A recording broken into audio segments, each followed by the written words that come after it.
ಆತ್ಮೀಯ ವೀಕ್ಷಕ ಮಿತ್ರರೇ, ಡಿಟೆಕ್ಟಿವ್ ಲೆಜೆಂಡ್ ಯೂಟ್ಯೂಬ್ ಚಾನಲ್ಗೆ ಸ್ವಾಗತ ಸುಸ್ವಾಗತ. ಡಿಟೆಕ್ಟಿವ್ ಲೆಜೆಂಡ್ ಯೂಟ್ಯೂಬ್ ಚಾನಲ್ ಇದು ಸತ್ಯ ನ್ಯಾಯ ನೀತಿ ಧರ್ಮಗಳ ಪ್ರತೀಕ. ನಾನು Brahmananda Reddy, advocate cum journalist. Detective legend YouTube channel ಇದು ಸತ್ಯ ನ್ಯಾಯ ನೀತಿ ಧರ್ಮಗಳ ಪ್ರತೀಕ. ಓಪನ್ ಟಾಕ್ ವಿಶೇಷ ವಿಶ್ಲೇಷಣೆಗೆ ಮತ್ತೊಮ್ಮೆ ತಮ್ಮೆಲ್ಲರಿಗೂ ಸ್ವಾಗತ ಸುಸ್ವಾಗತ.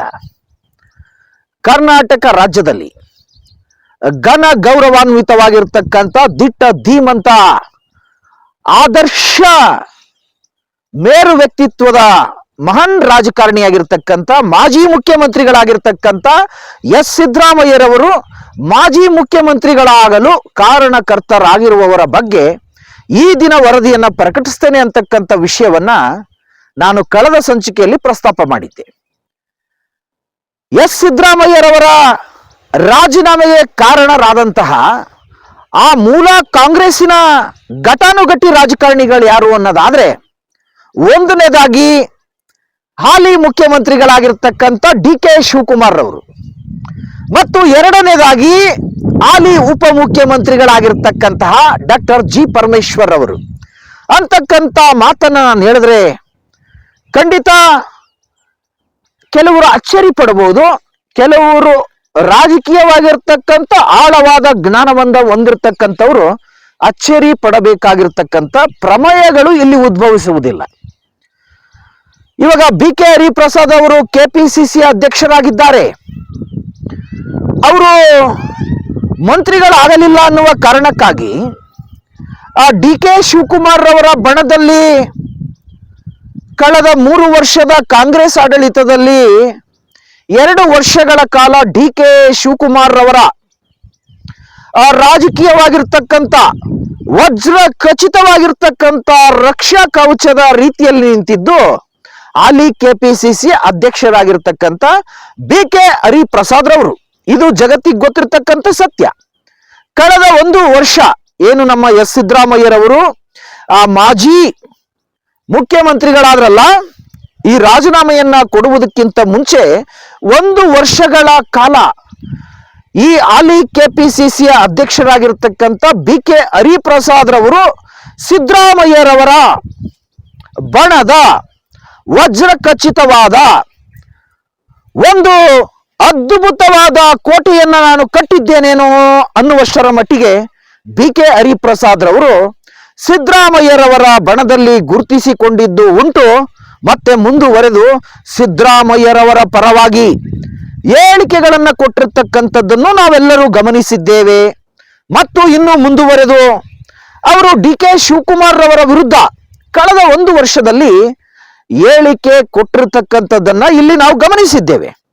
ಈ ಬಿ.ಕೆ. ಹರಿಪ್ರಸಾದ್ ಹಾಲಿ ಕೆಪಿಸಿಸಿ ಅಧ್ಯಕ್ಷರು ಮತ್ತು ಹಾಲಿ ಮುಖ್ಯಮಂತ್ರಿಗಳಾಗಿರ್ತಕ್ಕಂಥ ಡಿ.ಕೆ. ಶಿವಕುಮಾರ್ ರವರು ಮತ್ತು ಹಾಲಿ ಉಪಮುಖ್ಯಮಂತ್ರಿಗಳಾಗಿರ್ತಕ್ಕಂಥ ಡಾಕ್ಟರ್ ಜಿ. ಪರಮೇಶ್ವರ್ ಅವರು ಮೂಲ ಕಾಂಗ್ರೆಸ್ಸಿನ ಗರ್ಭಗುಡಿಯ ಪೂಜಾರಿಗಳು ಅಂದ್ರೂ ಕೂಡ ತಪ್ಪಾಗಲಾರದು.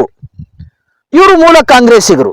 ಯಾರು? ಬಿ.ಕೆ. ಹರಿಪ್ರಸಾದ್ ಹಾಲಿ ಕೆಪಿಸಿಸಿ ಅಧ್ಯಕ್ಷರು ಮತ್ತು ಡಿ.ಕೆ. ಶಿವಕುಮಾರ್ ಹಾಲಿ ಮುಖ್ಯಮಂತ್ರಿಗಳು ಮತ್ತು ಡಾಕ್ಟರ್ ಜಿ. ಪರಮೇಶ್ವರ್ ಹಾಲಿ ಉಪಮುಖ್ಯಮಂತ್ರಿಗಳು. ಇವರೆಲ್ಲ ಯಾರು?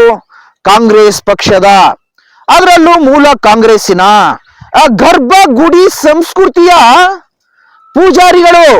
ಯಾಕೆ ಇದನ್ನ ಒತ್ತಿ ಒತ್ತಿ ಮತ್ತೊಮ್ಮೆ ಮಗದೊಮ್ಮೆ ಹೇಳ್ತಾ ಇದ್ದೀನಿ ಅಂದ್ರೆ, ಈ 3 ಜನ ಅತ್ಯಂತ ಪ್ರಮುಖವಾಗಿರ್ತಕ್ಕಂಥ ಮೂಲ ಕಾಂಗ್ರೆಸ್ಸಿನ ದಿಟ್ಟ ಧೀಮಂತ ದಿಗ್ಗಜ ರಾಜಕಾರಣಿಗಳು.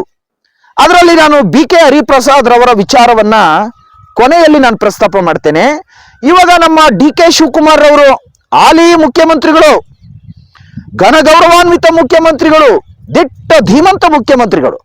ಹಾಗೆಯೇ ನಮ್ಮ ಹಾಲಿ ಉಪಮುಖ್ಯಮಂತ್ರಿಗಳಾಗಿರ್ತಕ್ಕಂಥ ಡಾಕ್ಟರ್ ಜಿ. ಪರಮೇಶ್ವರ್ ಅವರು ಕೂಡ ದಿಟ್ಟ ಧೀಮಂತ ರಾಜಕಾರಣಿಗಳು.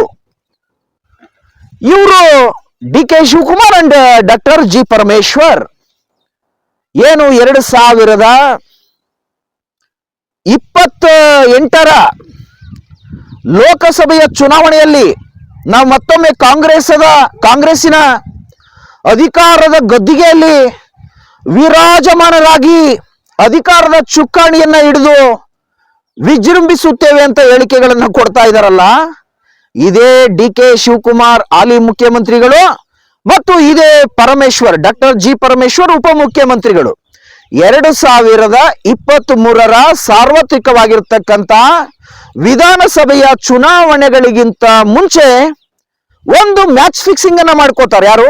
D K Shivakumar and doctor G Parameshwar. ಯಾವ ರೀತಿಯ ಮ್ಯಾಚ್ ಫಿಕ್ಸಿಂಗ್ ಕಾಂಗ್ರೆಸ್ ಒಳಗಡೆ ಅವರು ಮಾಡ್ಕೋತಾರೆ ಅನ್ನೋದಾದ್ರೆ, ಈ ಸಿದ್ದರಾಮಯ್ಯ ಅಂತಕ್ಕಂತಹ ಈ ದಿಟ್ಟ ಧೀಮಂತ ಪ್ರಜಾಪ್ರಭುತ್ವವಾದಿ, ಜಾತ್ಯತೀತವಾದಿ, ಸಮಾಜವಾದಿಯ ಎಡೆಮುರಿಯನ್ನ ಕಟ್ಟಿ ಆ ಸಿಎಂ ಕುರ್ಜಿಯನ್ನ D K Shivakumar and doctor G Parameshwar ಕಿತ್ತಿಕೊಳ್ಳಲೇಬೇಕು ಅಂತಕ್ಕಂತಹ ಒಂದು ಇಡನ್ ಅಜೆಂಡವನ್ನ ಇಟ್ಟುಕೊಂಡು ಒಂದು ಯೋಜನೆಯನ್ನ ಅತ್ಯಂತ ರಹಸ್ಯವಾಗಿ, ಅತ್ಯಂತ ಗೌಪ್ಯವಾಗಿ ಇವರು ಒಂದು ಚಕ್ರವ್ಯೂಹವನ್ನ ರಚಿಸಿರ್ತಾರೆ. ಆದರೆ 2023 ಕರ್ನಾಟಕದ ವಿಧಾನಸಭೆಗೆ ನಡೀತಕ್ಕಂಥ ಸಾರ್ವತ್ರಿಕವಾಗಿರ್ತಕ್ಕಂಥ ಚುನಾವಣೆಯಲ್ಲಿ ಕಾಂಗ್ರೆಸ್ ಪಕ್ಷ ಪ್ರಚಂಡ ಬಹುಮತದಿಂದ ಗೆದ್ದು ಬಂದ ಮೇಲೆ ಮುಖ್ಯಮಂತ್ರಿಯ ರೇಸಿನಲ್ಲಿ ಮತ್ತೆ ನಮ್ಮ ಅಹಿಂದ ವರ್ಗಗಳ ಜನಪ್ರಿಯ ಜನಾನುರಾಗಿ, ದಿಟ್ಟ ಧೀಮಂತ ಮುತ್ಸದಿ ದುರೀಂಡ್ರು ನೇತಾರರಾಗಿರ್ತಕ್ಕಂಥ ಸಿದ್ದರಾಮಯ್ಯರವರು ಅತ್ಯಂತ ಜನಪ್ರಿಯ ಜನಾನುರಾಗಿಗಳಾಗಿರುವುದರಿಂದ ಕಾಂಗ್ರೆಸ್ಸಿನ ಹೈಕಮಾಂಡ್ ವಿಧಿ ಇಲ್ಲದೆ ಡಿ ಕೆ ಶಿವಕುಮಾರ್ ಅವರನ್ನ ಪಕ್ಕಕ್ಕಿಟ್ಟು ಮತ್ತೊಮ್ಮೆ ಅಹಿಂದ ವರ್ಗಗಳ ಮತ್ತು ಮೇಲ್ವರ್ಗಗಳ ಸಮಾಜದ ನಿರ್ಮಾಣದ ಆಧುನಿಕ ಜಗತ್ತಿನ ಪ್ರಜಾಪ್ರಭುತ್ವದ ಶಿಲ್ಪಿ, ಜಾತ್ಯತೀತದ ಶಿಲ್ಪಿ ಮತ್ತು ಸಮಾಜವಾದದ ಶಿಲ್ಪಿ ಅಂತ ಇವತ್ತಿಯೂ ಕೂಡ ಕರ್ನಾಟಕ ರಾಜ್ಯದಲ್ಲಿ ಕೋಟಿಗಟ್ಟಲೆ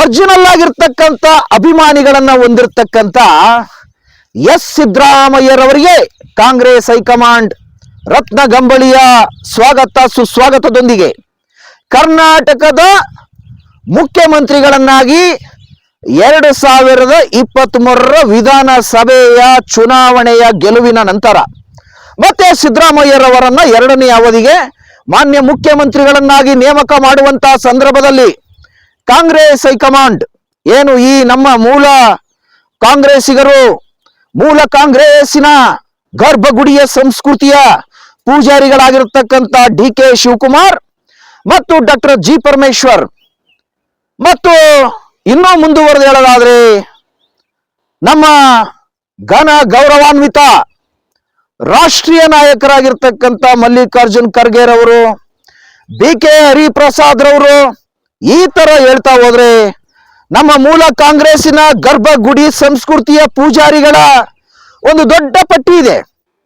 ಅವರೆಲ್ಲ ಒಂದು ಹಿಡನ್ ಅಜೆಂಡಾವನ್ನ ಇಟ್ಕೊಂಡು ಶತಾಯ ಗತಾಯ ಕಾಂಗ್ರೆಸ್ ಪಕ್ಷ ಅಧಿಕಾರಕ್ಕೆ ಬಂದಿದ್ದೇ ಆದ್ರೆ ಯಾವುದೇ ಕಾರಣಕ್ಕೂ ಸಿದ್ದರಾಮಯ್ಯರವರನ್ನ ಮುಖ್ಯಮಂತ್ರಿಗಳಾಗದಂತೆ ನೋಡಿಕೊಳ್ತಕ್ಕಂಥದ್ದು ಮೂಲ ಕಾಂಗ್ರೆಸ್ಸಿಗರಲ್ಲಿ ಒಬ್ರು ಮುಖ್ಯಮಂತ್ರಿಗಳಾಗಲೇಬೇಕು.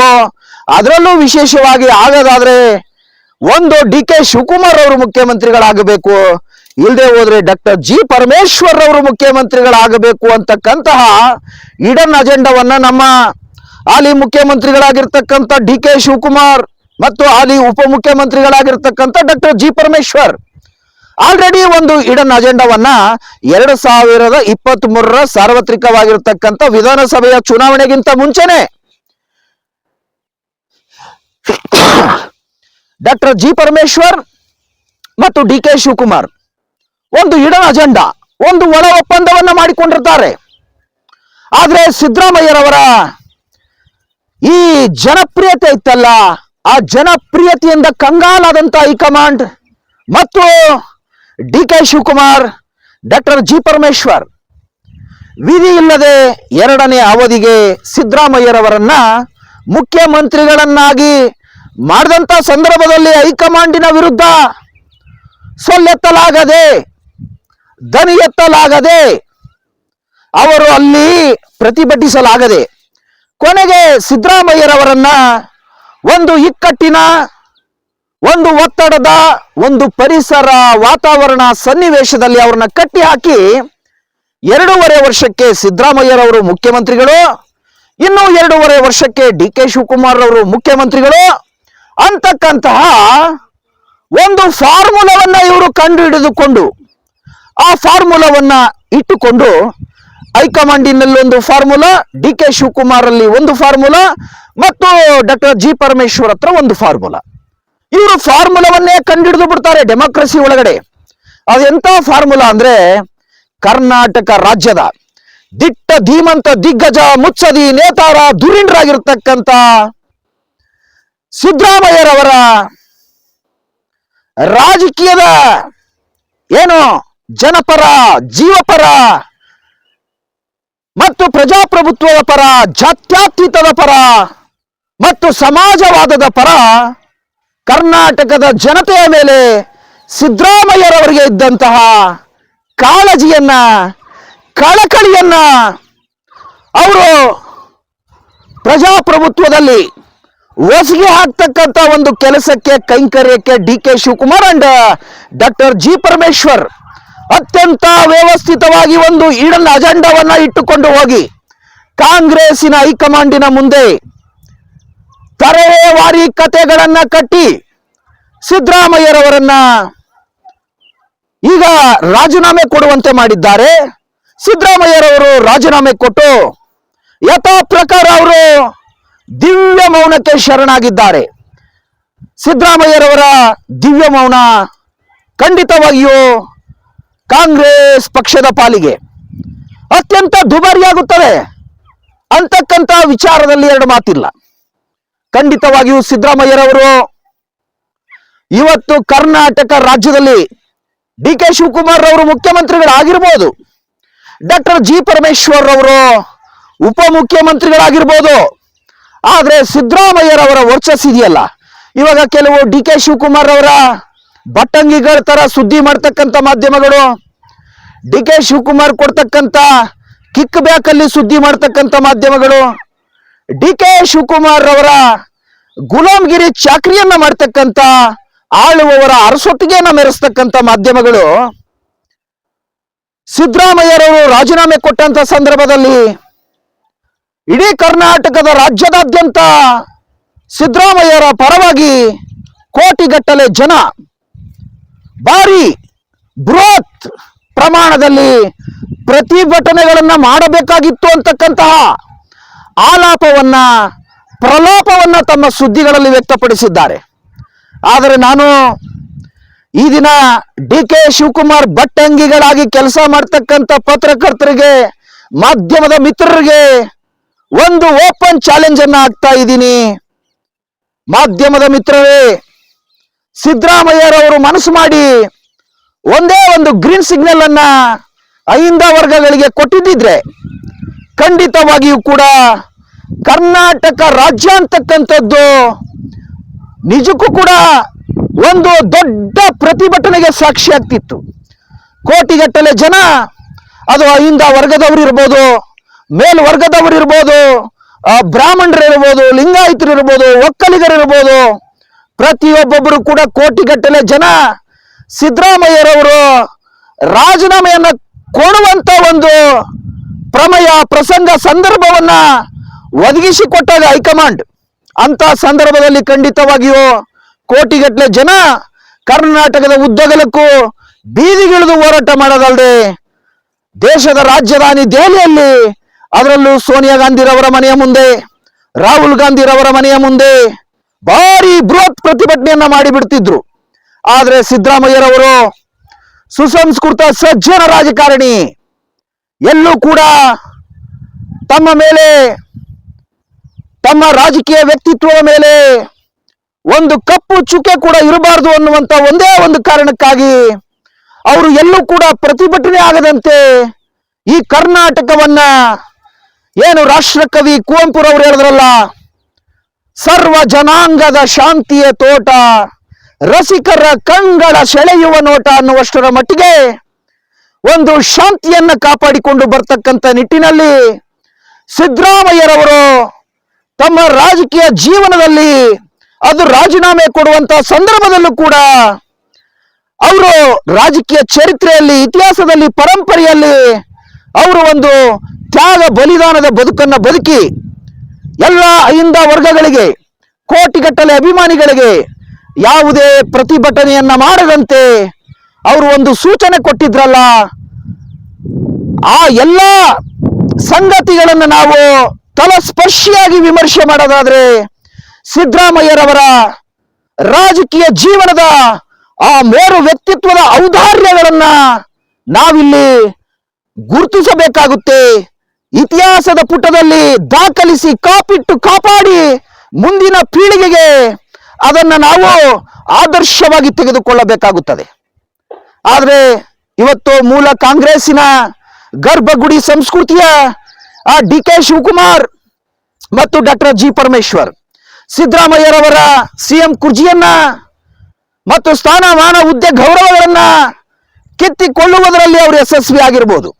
ಆದರೆ ಪ್ರಜಾಪ್ರಭುತ್ವದ ಪಾಲಿಗೆ, ಜಾತ್ಯತೀತ ಪರಂಪರೆಯ ಪಾಲಿಗೆ ಮತ್ತು ಸಮಾಜವಾದಿ ತತ್ವ ಸಿದ್ಧಾಂತ ಆದರ್ಶಗಳ ಪಾಲಿಗೆ ಡಿ.ಕೆ. ಶಿವಕುಮಾರ್ ಇವತ್ತು ಜೀವಂತ ಶವವಾಗಿ ಕರ್ನಾಟಕದ ಮುಖ್ಯಮಂತ್ರಿಗಳಾಗಿದ್ದಾರೆ ಮತ್ತು ಡಾಕ್ಟರ್ ಜಿ. ಪರಮೇಶ್ವರ್ ಅವರು ಉಪಮುಖ್ಯಮಂತ್ರಿಗಳಾಗಿ ಒಂದು ಜೀವಂತ ಶವವಾಗಿದ್ದಾರೆ. ಯಾಕೆ ಈ ಮಾತನ್ನ ಅತ್ಯಂತ ಪ್ರಾಮಾಣಿಕವಾಗಿ ನಾನು ವಿಶ್ಲೇಷಣೆ ಮಾಡಿ ಹೇಳಲೇಬೇಕಾಗಿರ್ತಕ್ಕಂಥ ಪ್ರಮೇಯ ಬಂದಿದೆ ಅಂದ್ರೆ, ನಿಜಕ್ಕೂ ಕೂಡ ನಾನು ಕಾಂಗ್ರೆಸ್ ಪಕ್ಷದ ಒಳಗಡೆ ಇರತಕ್ಕಂಥ ಪ್ರತಿಯೊಬ್ಬೊಬ್ಬ ದಿಟ್ಟ, ಧೀಮಂತ, ಧುರೀಣ, ಮುತ್ಸದಿ ನೇತಾರರ ಜೀವನಗಳನ್ನ, ಅವರ ರಾಜಕೀಯ ಜೀವನವನ್ನ, ಅವರ ಆರ್ಥಿಕ ಜೀವನವನ್ನ, ಅವರ ಸಾರ್ವತ್ರಿಕ ಜೀವನವನ್ನ ಹತ್ತರದಿಂದ ಬಲ್ಲವನಾಗಿ ವರದಿಯನ್ನು ನಾನು ಒಂದು ವಿಶ್ಲೇಷಣೆಯ ರೂಪದಲ್ಲಿ ಪ್ರಕಟಿಸ್ತಾ ಇದ್ದೀನಿ. ಇನ್ನು ಬಿ.ಕೆ. ಹರಿಪ್ರಸಾದ್ ರವರು ನೋಡ್ರಿ, ಅವರಿಗೆ ಸಿದ್ದರಾಮಯ್ಯರವರ ಸಚಿವ ಸಂಪುಟದಲ್ಲಿ ಮಂತ್ರಿ ಸ್ಥಾನಮಾನ, ಹುದ್ದೆ, ಗೌರವಗಳು ಸಿಗುವುದಿಲ್ಲ. ಆ ಕಾರಣಕ್ಕಾಗಿ ಅವ್ರು ಏನು ಮಾಡ್ತಾರೆ, ಸಿಡಿಲ ಕಿಡಿಯಾಗಿ ಸಿಡಿದು ಅವರು ಡಿ.ಕೆ. ಶಿವಕುಮಾರ್ ರವರ ಬಣದ ದಂಡನಾಯಕ, ಸೇನಾನಾಯಕ ಅನ್ನುವಷ್ಟರ ಮಟ್ಟಿಗೆ ಕಳೆದ 3 ವರ್ಷದ ಕಾಂಗ್ರೆಸ್ ಆಡಳಿತದಲ್ಲಿ ಕರ್ನಾಟಕದಲ್ಲಿ ಅವರು ಗುರುತಿಸ್ಕೊಳ್ತಾರೆ. ಮತ್ತೊಂದು ಕಡೆ ಇದ್ದಕ್ಕಿದ್ದಂತೆ ಅವರು ಕಳೆದ 1 ವರ್ಷದ ಹಿಂದೆ ಡಿ.ಕೆ. ಶಿವಕುಮಾರ್ ಕ್ಯಾಂಪಿನಿಂದ ಒಂದು ಲಾಂಗ್ ಜಂಪ್ ಅನ್ನ, ಹೈ ಜಂಪ್ ಅನ್ನ ಮಾಡೋದ್ರ ಮೂಲಕ ಬಿ.ಕೆ. ಹರಿಪ್ರಸಾದ್ ರವರು ಸಿದ್ದರಾಮಯ್ಯರ ಬಣಕ್ಕೆ ಬಂದು ಸೇರಿಕೊಳ್ಳುತ್ತಾರೆ. ಸಿದ್ದರಾಮಯ್ಯರವರ ಬಣದ ದಂಡನಾಯಕ, ಸೇನಾಧಿಪತಿ ಅಂತಕ್ಕಂಥ ಕಿರೀಟವನ್ನ ತೊಟ್ಟಿರ್ತಕ್ಕಂಥ ಬಿ.ಕೆ. ಹರಿಪ್ರಸಾದ್, ಅಲ್ಲಿ ಕೆಪಿಸಿಸಿ ಅಧ್ಯಕ್ಷರು, ಇವತ್ತು ಮೂಲ ಕಾಂಗ್ರೆಸ್ಸಿಗರು, ಅವರು ಕೂಡ ಹೈಕಮಾಂಡ್ ಮಟ್ಟದಲ್ಲಿ ಸಿದ್ದರಾಮಯ್ಯರವರನ್ನ ಅತ್ಯಂತ ವ್ಯವಸ್ಥಿತವಾಗಿ ಮಾಜಿ ಮುಖ್ಯಮಂತ್ರಿಗಳನ್ನಾಗಿ ಮಾಡ್ತಕ್ಕಂಥ ಕೈಂಕರ್ಯದಲ್ಲಿ 100ಗೆ 1000% ಅವರು ಸಕ್ಸಸ್ಫುಲ್ ಮೂಲ ಕಾಂಗ್ರೆಸ್ಸಿಗ ಅಂತಕ್ಕಂಥ ಕಿರೀಟವನ್ನು ತೊಟ್ಟುಕೊಂಡಿದ್ದಾರೆ ಮತ್ತು ಬಿರುದು ಬಾವುಲಿಗಳನ್ನು ಹೊತ್ತುಕೊಂಡಿದ್ದಾರೆ. ಇವತ್ತು ಸಿದ್ದರಾಮಯ್ಯರವರಿಗೆ ಮೂಲ ಕಾಂಗ್ರೆಸ್ಸಿನ, ಕರ್ನಾಟಕದ ಮೂಲ ಕಾಂಗ್ರೆಸ್ಸಿನ ಗರ್ಭಗುಡಿ ಸಂಸ್ಕೃತಿಯ ಪೂಜಾರಿಗಳು ಯಾವುದೇ ಒಂದು ಉಳಿಪೇಟನ್ನ ಕೊಟ್ಟಿದ್ದೇವೆ ಅಂತ ಭಾವಿಸಿದ್ರೆ ಅದು ಕರ್ನಾಟಕದ ಪ್ರಜಾಪ್ರಭುತ್ವದ ಪಾಲಿಗೆ ಮತ್ತು ಕರ್ನಾಟಕದ ಜಾತ್ಯತೀತ ಪರಂಪರೆ, ಇತಿಹಾಸದ ಪಾಲಿಗೆ ಮತ್ತು ಸಮಾಜವಾದಿ ಚರಿತ್ರೆಯ ಪಾಲಿಗೆ ಖಂಡಿತವಾಗಿಯೂ ಅದು ಒಂದು ಮರಣ ಶಾಸನವಾಗಿ ಮಾರ್ಪಾಟನ್ನ ಹೊಂದಿದೆ ಅಂತಕ್ಕಂಥ ಮಾತನ್ನು ಈ ಸಂದರ್ಭದಲ್ಲಿ ನಾನು ಅತ್ಯಂತ ಪ್ರಾಮಾಣಿಕವಾಗಿ ಕಾಂಗ್ರೆಸ್ ಹೈಕಮಾಂಡಿನ ಗಮನಕ್ಕೆ ಮತ್ತು ಕರ್ನಾಟಕ ರಾಜ್ಯದ, ಭಾರತ ದೇಶದ ರಾಜಕಾರಣಿಗಳ ಮತ್ತು ರಾಜಕಾರಣದ ವ್ಯವಸ್ಥೆಯ ಪ್ರಜಾಪ್ರಭುತ್ವ ವಿರೋಧಿಯಾಗಿರ್ತಕ್ಕಂಥ, ಜಾತ್ಯತೀತ ವಿರೋಧಿಯಾಗಿರ್ತಕ್ಕಂಥ ಮತ್ತು ಸಮಾಜವಾದಿ ವಿರೋಧಿಯಾಗಿರ್ತಕ್ಕಂಥ ಸರ್ವಾಧಿಕಾರಿ ಧೋರಣೆಯ ಈ ಜಡ್ಡುಗಟ್ಟಿದ ರಾಜಕಾರಣದ ವ್ಯವಸ್ಥೆಯಲ್ಲಿರ್ತಕ್ಕಂಥ ಈ ಪ್ರಜಾಪ್ರಭುತ್ವ ವಿರೋಧಿಗಳಿಗೆ ನಾನು ನೇರವಾಗಿ ಹೇಳೋದಕ್ಕೆ ಇಷ್ಟಪಡ್ತೇನೆ. ಸಿದ್ದರಾಮಯ್ಯ ಅಂತಕ್ಕಂತಹ ಜನಪರ ಕಾಳಜಿಯ, ಜೀವಪರ ಕಾಳಜಿಯ, ಶೋಷಿತ, ದಮನಿತ, ದೀನ ದಲಿತ, ದುರ್ಬಲ ವರ್ಗಗಳ ಪಾಲಿನ ನಿಜಕ್ಕೂ ಕೂಡ ಕಾಳಜಿಯ, ಕಳಕಳಿಯ ಒಂದು ಮಹೋನ್ನತ ವ್ಯಕ್ತಿತ್ವಕ್ಕೆ ಇವತ್ತು ಕಾಂಗ್ರೆಸ್, ಅದರಲ್ಲೂ ವಿಶೇಷವಾಗಿ ಕರ್ನಾಟಕದ ಮೂಲ ಕಾಂಗ್ರೆಸ್ಸಿನ ಏನು ಧುರೀಣರುಗಳು, ಮುತ್ಸದಿಗಳು ಮತ್ತೆ ನೇತಾರರುಗಳು ಸಿದ್ದರಾಮಯ್ಯರವರ ಮುಖ್ಯಮಂತ್ರಿಯ ಕುರ್ಜಿಯನ್ನ ಕಿತ್ತುಕೊಂಡಿರ್ತಕ್ಕಂಥದ್ದು ನಿಜಕ್ಕೂ ಕೂಡ ಕಾಂಗ್ರೆಸ್ಸಿನ ಪಾಲಿಗೆ ಅತ್ಯಂತ ದುಬಾರಿಯಾಗಿ ಪರಿಣಮಿಸುತ್ತದೆ.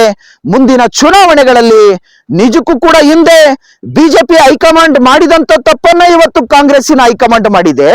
ಹಿಂದೆ ಬಿಜೆಪಿಯ ಕರ್ನಾಟಕದ ಈ ಏನು ಪಟ್ಟಭದ್ರ ಹಿತಾಸಕ್ತಿಗಳು ರಾಜಕಾರಣಿಗಳು ಮಾಡಿದ್ರಲ್ಲ ಅಂತದ್ದೇ ತಪ್ಪನ್ನ ಇವತ್ತು ಕರ್ನಾಟಕದ ಕಾಂಗ್ರೆಸ್ ಪಕ್ಷದ, ಅದರಲ್ಲೂ ಮೂಲ ಕಾಂಗ್ರೆಸ್ಸಿನ ಗರ್ಭಗುಡಿಯ ಸಂಸ್ಕೃತಿಯ ಪೂಜಾರಿಗಳು ಮಾಡಿದ್ದಾರೆ. ಆ ಕಾರಣಕ್ಕಾಗಿ ಕಾಂಗ್ರೆಸ್ ಪಕ್ಷ ಮುಂದಿನ ವಿಧಾನಸಭೆಯ ಚುನಾವಣೆಯಲ್ಲಿ ಅದು ನಿಜಕ್ಕೂ ಕೂಡ ಒಂದು ಅದ್ಭುತವಾಗಿರ್ತಕ್ಕಂಥ ಸೋಲಿಗೆ ಬೆನ್ನುಡಿಯನ್ನ ಬರೆದುಕೊಳ್ಳುತ್ತದೆ ಅಂತಕ್ಕಂಥ ಮಾತನ್ನು ಈ ಸಂದರ್ಭದಲ್ಲಿ ಹೇಳೋದ್ರ ಜೊತೆಯಲ್ಲಿ ಇನ್ನು ಮುಂದುವರೆದು ನಾನು ಮಾತನಾಡೋದಾದ್ರೆ, ಇವತ್ತಿಗೂ ಕಾಂಗ್ರೆಸ್ ಹೈಕಮಾಂಡ್ಗೆ ಮತ್ತು ಕರ್ನಾಟಕದ ಮೂಲ ಕಾಂಗ್ರೆಸ್ಸಿನ ಗರ್ಭಗುಡಿ ಸಂಸ್ಕೃತಿಯ ಪೂಜಾರಿಗಳಾಗಿರ್ತಕ್ಕಂಥ ಆ DK ಶಿವಕುಮಾರ್ ಅವರಿಗೆ ಮತ್ತು ಡಾಕ್ಟರ್ G ಪರಮೇಶ್ವರ್ ಅವರಿಗೆ ಮತ್ತು BK ಹರಿಪ್ರಸಾದ್ ರವರಿಗೆ ಮತ್ತು ಮಲ್ಲಿಕಾರ್ಜುನ್ ಖರ್ಗೆ ಅವರಿಗೆ ಇನ್ನು ಮುಂತಾದ ಹಿರಿಯ ಮುತ್ಸದಿ ಧುರೀಣರು ನೇತಾರರಾಗಿರ್ತಕ್ಕಂಥ ಕಾಂಗ್ರೆಸ್ ಪಕ್ಷದ KPCCಯ ಮತ್ತು AICCಯ ದಿಟ್ಟ ಧೀಮಂತ ದಿಗ್ಗಜ ಧುರೀಣರುಗಳಿಗೆ ನಾನು ವಿನಂತಿಯನ್ನ ಮಾಡ್ತೇನೆ. ಈ ಸಿದ್ದರಾಮಯ್ಯರವರ ರಾಜೀನಾಮೆಯ ಪ್ರಕರಣವನ್ನ ಮತ್ತೊಮ್ಮೆ ಪರಿಶೀಲಿಸಿರಿ. ಮತ್ತೊಮ್ಮೆ ನೀವು ಸಿದ್ದರಾಮಯ್ಯರವರನ್ನ ಮುಖ್ಯಮಂತ್ರಿಗಳನ್ನಾಗಿ ನೇಮಕ ಮಾಡಿ ಒಂದು ಜನಪರವಾಗಿರ್ತಕ್ಕಂಥ ಜೀವಪರವಾಗಿರ್ತಕ್ಕಂಥ ಆಡಳಿತವನ್ನ ಈ ಕರ್ನಾಟಕ ರಾಜ್ಯದಲ್ಲಿ ನೀವು ಕೊಡಬೇಕು ಅಂತಕ್ಕಂತಹ ಒಂದು ನಮ್ರತೆಯ ವಿನಂತಿಯೊಂದಿಗೆ ಈ ಸಂಚಿಕೆಯನ್ನ ಇಲ್ಲಿಗೆ ಮುಕ್ತಾಯಗೊಳಿಸ್ತಾ ಇದ್ದೀನಿ. ವಂದನೆಗಳೊಂದಿಗೆ Brahmananda Reddy, advocate cum journalist, detective legend YouTube channel. ಇದು ಸತ್ಯ ನ್ಯಾಯ ನೀತಿ ಧರ್ಮಗಳ ಪ್ರತೀಕ. ಜೈ ಹಿಂದ್, ಜೈ ಕರ್ನಾಟಕ ಮಾತಾ ಕಿ ಜೈ. ಜೈ ಹಿಂದ್, ಜೈ ಭಾರತ್ ಮಾತಾ ಕಿ ಜೈ. Thank you so much.